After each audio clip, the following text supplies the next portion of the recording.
Seja bem-vindo ao Life Produções. Mas antes do vídeo começar, eu gostaria de pedir a você que curta este vídeo, inscreva-se no canal e ative o sino de notificações. Livro Ele Veio para Libertar os Cativos. Autora Rebecca Brown. Capítulo 8. O Black Shabbat e os sacrifícios humanos. Os sacrifícios humanos é um assunto que poucos ex-satanistas mencionam, devido às implicações legais. Eu só o faço porque o Senhor me ordenou. De fato, eles são praticados na Irmandade. Passei grande parte da minha vida em hospitais e salas de cirurgias como consequência da minha persistente recusa em obedecer a Satã nessa área. Terminantemente, eu me recusava a participar dos sacrifícios humanos. Rapidamente, atingi uma posição, graças ao meu rápido crescimento no poder, em que poderia determinar o que fazer ou o que não fazer, isso no que diz respeito aos humanos. Sendo a mais poderosa, os outros não podiam tocar-me. Contudo, Satanás e seus demônios podiam disciplinar-me e por diversas vezes torturavam-me pela minha recusa em obedecê-los. Tive câncer 4 vezes, tendo que ser operada e sofrer todos os horrores da quimioterapia. Foi o próprio Satanás quem colocou os tumores no meu corpo como punição pela minha desobediência. Não tive dúvida que morreria se o Senhor não tivesse compadecido e me salvado como Ele o fez. Os costumes e rituais que envolvem sacrifícios de animais e de humanos diferem-se em alguns aspectos. Além disso, nos últimos anos, especialmente na costa ocidental, inúmeros jovens estão sendo envolvidos no satanismo através do rock and roll, jogos de fantasias ligados ao ocultismo e, naturalmente, através do recrutamento.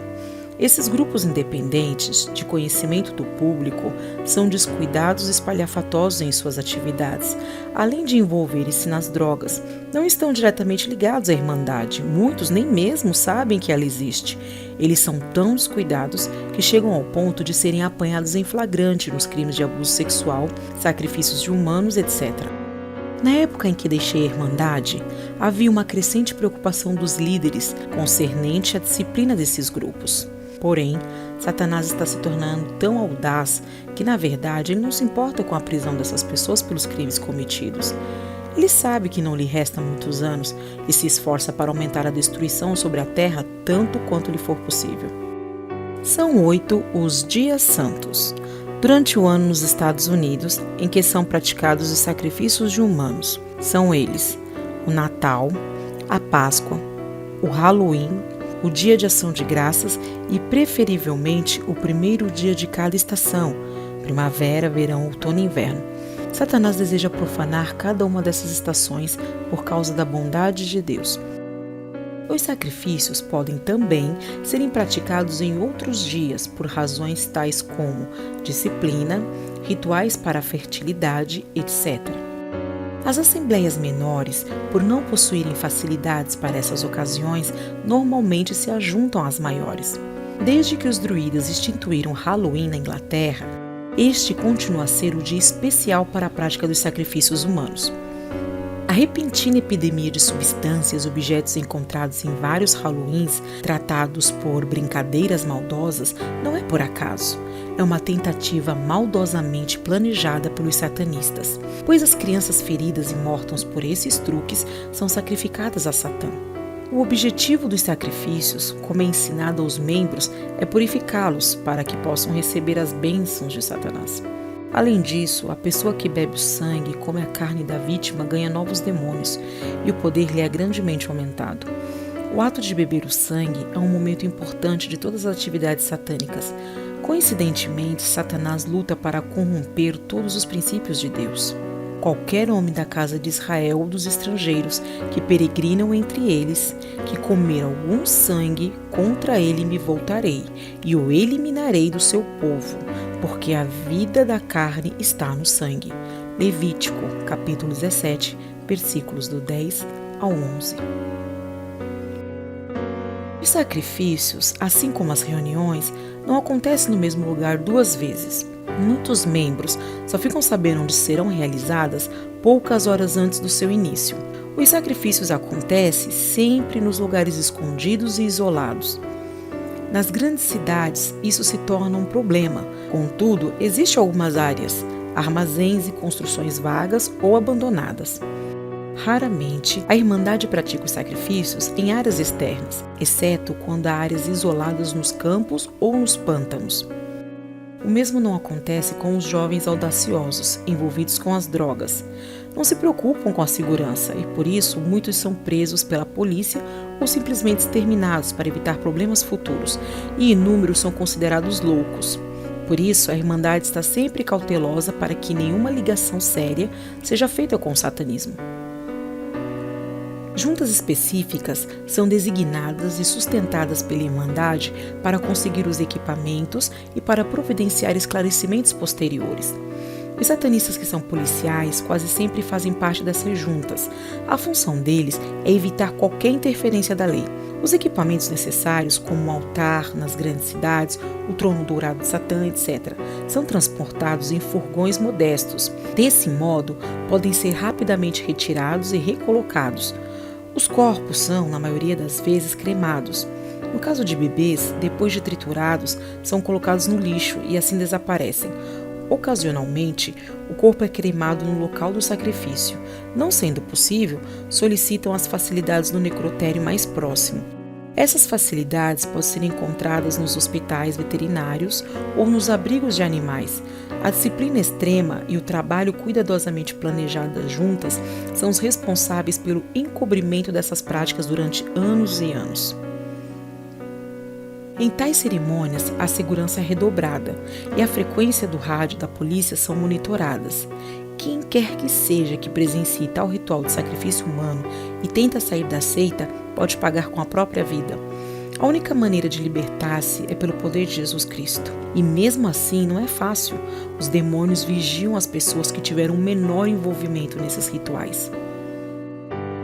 Descreverei aqui um Black Shabbat, Sábado Negro, também chamado de Black Mass, em que fui obrigada a comparecer. Eles acontecem uma vez por ano e sempre no fim de semana da Páscoa, na época da lua cheia. Na época, não era ainda uma sacerdotisa superior, mas literalmente cativa.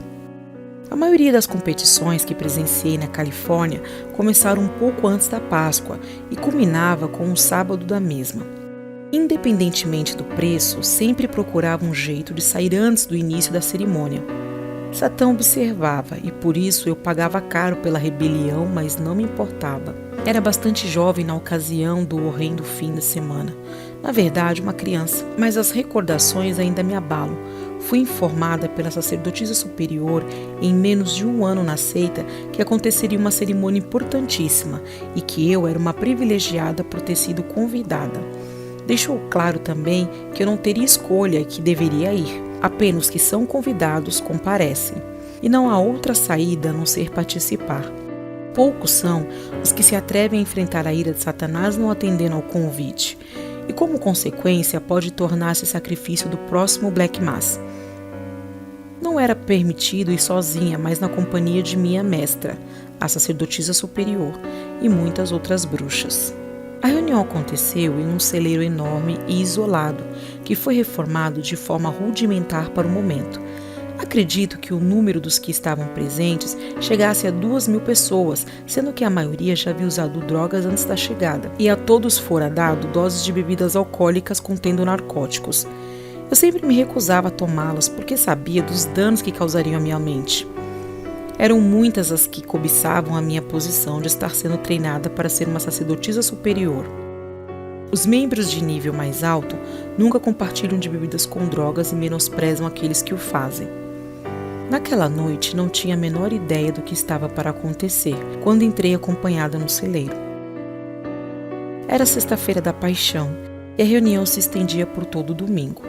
Observei que no fim do celeiro havia uma plataforma atravessada e por cima dela um trono feito de ouro puro para Satanás.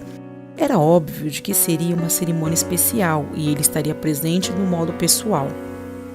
Aprenderia mais tarde que ele exige a hora exata do sacrifício e a absoluta coordenação entre todas as assembleias pelo país, porque só pode comparecer a um lugar de cada vez.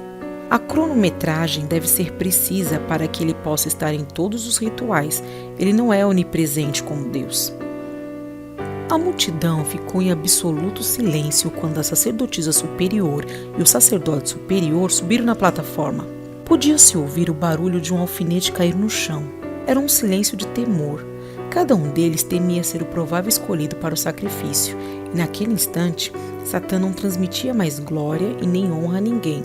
Ouviu-se um sussurro de alívio entre todos, quando na porta lateral surgiu a vítima gritando e esperneando ao ser arrastada para a plataforma. Na Páscoa, o sacrifício principal é sempre um homem e, ocasionalmente, de forma adicional, mulheres, crianças e animais também são sacrificados. No entanto, o momento máximo da cerimônia é o sacrifício masculino. Em geral, poucos dias antes do ritual, um transeunte qualquer é capturado e cuidadosamente guardado até o dia da celebração. Aos olhos de Satanás e da multidão, ele se torna Jesus. Desse modo, a suposta vítima de Satanás sobre Jesus na cruz é celebrada. Assisti horrorizada quando uma coroa de espinhos enormes e longos foi enterrada sobre a cabeça do jovem. Os espinhos chegaram ao ponto de perfurar-lhe o crânio. A seguir, despiram-no e o açoitaram com ferros e atiçadores em brasa, e finalmente pregaram-no em uma cruz de madeira que foi levantada e colocada no buraco ao chão, em frente ao meio da plataforma. Nunca esquecerei o mau cheiro da carne queimada e castigada, os berros da vítima, a visível agonia e as súplicas por misericórdia. A multidão rugia igual a um bando de animais selvagens. No meio dela, podia-se ouvir também as vozes de muitos demônios. Eles aplaudiam e escarneciam à medida em que a cruz era colocada no lugar. Satanás já aparecera e, assentado no trono, inclinara a cabeça em sinal de aprovação. O sacerdote superior urinou sobre a vítima e os membros da congregação atiravam fezes nele, enquanto todos davam vivas à falsa vitória de Satã e inclinaram-se para adorá-lo. Ele estava na forma de sempre, vestido de branco, contudo os olhos cintilavam vermelhos como uma chama e mexia com a cabeça para frente e para trás, soltando uivos e uma horrenda e estridente gargalhada, enquanto o sacerdote superior enterrava o ferro na cabeça do homem, matando-o ao cravá-lo na cruz. A multidão enlouqueceu, berrando, gritando e dançando num êxtase louco de vitória. Declaravam toda a vitória, poder e honra ao pai deles, Satanás, que logo desapareceu para participar de outro sacrifício do Black Shabbat em outro lugar. Depois de sua partida, a reunião tornou-se uma orgia sexual, humano com humano, demônio com humano, e toda a espécie de perversão sexual imaginável foi praticada. O sangue da vítima foi retirado e bebido pelo sacerdote superior e pela sacerdotisa superior. Depois foi passado para a multidão e muitos chegaram a abusar do cadáver. O corpo foi separado da cabeça e triturado. Depois misturado com drogas e outras substâncias. Todos queriam mais poder e por isso comeram da mistura. No terceiro dia, já não estando mais dopados, voltavam para suas casas de 2 em 2 e de 3 em 3. Eles ainda proclamavam que tinham vencido mais uma vez, juntamente com Satã, o inimigo Jesus Cristo. Que chacotas são os Black Shabbat? Satanás sabe que são chacotas. O ritual é um suposto símbolo da morte de Cristo. Satã proclama que Jesus Cristo foi o último sacrifício para ele, que venceu matando-o na cruz. Como é mentiroso! Sabe que foi ele, não Jesus, o vencido. E todos os demônios sabem o mesmo. O pior é que as pessoas é que não o sabem. Considero-me uma felizarda porque descobri que tudo isso é mentira. Uma mentira descarada. Digo a você, leitor, você que é um satanista, você que ainda não deixou que Jesus seja seu Senhor e Mestre, digo a você que Satanás não foi vitorioso na cruz. A palavra de Deus assim resume: e despojando os principados e as potestades, publicamente os expôs ao desprezo, triunfando deles na cruz. Está se referindo à morte de Jesus na cruz. Colossenses, capítulo 2, versículo 15. Jesus está vivo. Satanás não tem qualquer direito sobre nós. Podemos ficar livres da escravidão dele e tudo o que precisamos fazer é pedir que Jesus nos liberte. Ele já pagou o preço pelos nossos pecados. Você pedirá isso a ele hoje? Amanhã pode ser muito tarde. Deus abençoe a tua vida e obrigado por assistir o vídeo até aqui. Mais uma vez lhe convido, inscreva-se no canal e ative o sino de notificações para receber os próximos conteúdos produzidos aqui neste canal. Muito obrigado e até o próximo vídeo.